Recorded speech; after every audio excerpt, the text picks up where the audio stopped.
안녕하세요, 여러분. 호주 아줌마 방사선사 송민자입니다.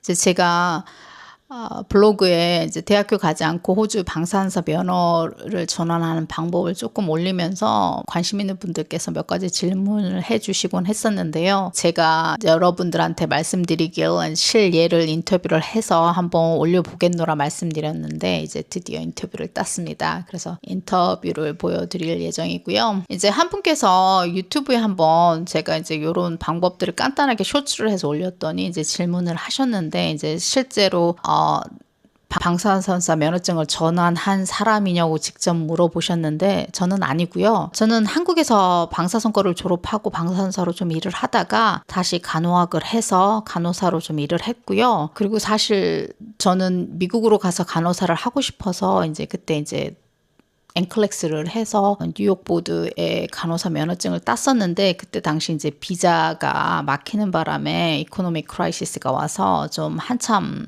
고민을 해서 아부다비에서도 간호사로 일을 했었는데요. 이제 그러는 와중에 저희 신랑 만나가지고 호주에서 살게 됐고 살면서 이제 결정을 하게 됐죠. 간호사를 할지 아니면 방사선사를 할지 고민을 굉장히 많이 했었는데 결국 이제 방사선사로 결정을 해서 지금 현재는 방사선사로 일을 하고 있고요. 호주에서 여러분이 왜 그렇게 못했느냐, 전환을 안 했느냐, 못했느냐 이렇게 말씀을 물으시면 저는 이제 방사선사로 일을 한 지가 굉장히 꽤 오래된 상태였고요. 한 15년 넘게 이미 방사선사라는 직업을 손을 놓은 상태였기 때문에 뭐 면허 전환은 불가능했고요. 이제 시드니 대학교를 들어갈 때도 어떤 크레디트도 전혀 받지 못했죠. 왜냐하면 공부를 한 지가 너무 오래돼가지고 처음부터 다시 시작했어야 됐어요. 저희 기수가 이제 4년제 첫 번째 기수거든요. 이제 보통 다 3년이었는데 저희 기수 때부터 이제 4년제로 바뀌어가지고 저희가 4년을 공부한 첫 기수가 됐습니다. 그래서 이제 제가 알기로는 뭐 한국의 의료 수준이나 어떤 기술이 떨어지는 것도 아니고 이제 요즘에는 분들은 워낙에 영어도 잘하시고 자유로운 생각들을 하고 있으니까 이제 언젠가는 면허를 전환해서 오시는 분들이 사실 저희가 몰라서 그렇지 전환하신 분도 있을 테고 또 앞으로 더 많을 거라고 생각이 드는데 아주 그나마 제가 뭐 할 수 있는 어떤 조금이라도 어떤 보탬이 될 수 있는 일이 있다면 이렇게 좀 인터뷰를 해서 실제로 보여줘서 이런 길이 있다는 걸 좀 보여드리고 싶었습니다. 그래서 이 친구는 이제 피지에서 방사선을 했고요. 오리지널 하게는 이제 인디언 백그라운드 친구입니다. 피지에서 한 20년 넘게 일을 했고요. 그리고 이제 뉴질랜드에서 방사선사 생활을 좀 했는데 한 7년 정도 했다고 하더라고요. 그래서 피지에서 뉴질랜드로 넘어올 때는 뭐 영어 시험도 봤어야 됐고 그리고 또 방사선과 관련된 시험도 봤어야 됐다 이렇게 얘기를 하더라고요. 거기서 한 7년 정도 호주에 넘어올 때는 워크 컨트랙트로 한 4년 정도 썼는데 스폰서를 받아가지고 전에 이제 퍼머넌트를 친구인데요.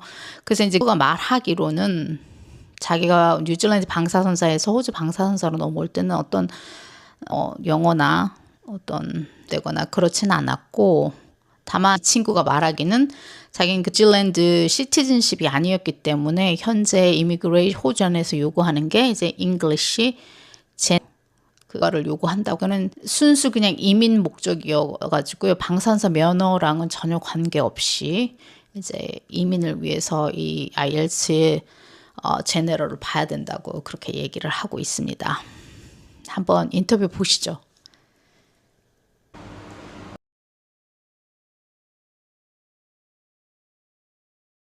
Originally am from Fiji, and I have been a radiographer back home in Fiji for the last 28 years before I moved to New Zealand.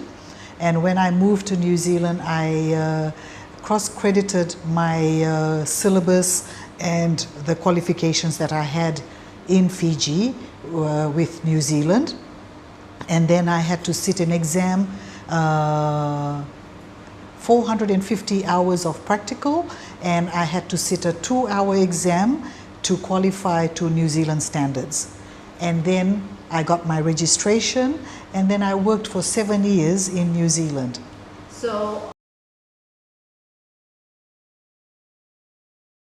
New Zealand qualifications is recognized in Australia. And so coming over to Australia, I was sponsored by a company, a radiography company. And so they sponsored me, and I've come across to Australia on a 4-year work contract.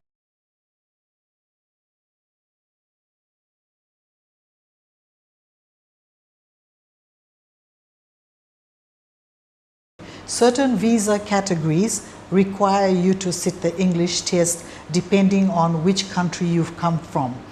Entry from Fiji to New Zealand and applying for residency, permanent residence in New Zealand, we all had to sit the English test. And even though the country that I come from, English is our first language, but it is, if I had my citizenship in New Zealand, I wouldn't have to sit this English test. But because I did not have my citizenship, the English test is a requirement for the visa category that I'm going under.